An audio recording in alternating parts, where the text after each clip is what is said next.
Sir तुम्ही शोरूमला गेता त्यावेळेस तुम्हाला काय सांगितलं, तुमचा काय एक्सपिरियन्स आला?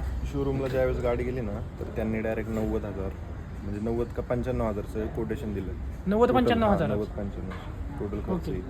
आणि ते बोलले की अजून याच्यामध्ये पण काही वाढू शकतो, वेरिंग वगैरे खराब झालेले असेल तर आपल्याकडनं सर तुम्हाला किती कोटेशनचं भेटले, कितीचं कोटेशन आणि भेटलं? त्यांच्याकडे ज्यावेळेस आलो ना तर यांनी 40,000चं कोटेशन दिलं, म्हणजे 40,000 मध्ये पूर्ण हां, काम. 40मध्ये पूर्ण का. नमस्कार मित्रांनो, आपण टाटा हॅरियरचं क्लचचं काम केलेलं आहे. तर सरांना विचारू की ॲक्च्युली क्लच खराब कशा पाय झालता? की रस्त्याने चालू होतं, रस्त्यात पावसाचा जो पूर आला ना त्याच्यामुळे पाणी आलं होतं. तर तिथं लोकांनी म्हणजे सर्व गाड्या थांबलेल्या होत्या.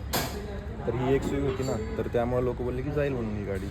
तर ही गाडी म्हणजे अर्ध्या पाण्यात गेली ना तर इथपर्यंत पाणी होतं, तिथपर्यंत पाणी होतं. इथपर्यंत पाणी होतं आणि गाडी अशी वाकडी तिकडे वाकडी. तर पुढे गेल्यावरती ना गाडी चालूच होती, गाडी बंद नाही झाली. दुसऱ्या दिवशी सकाळी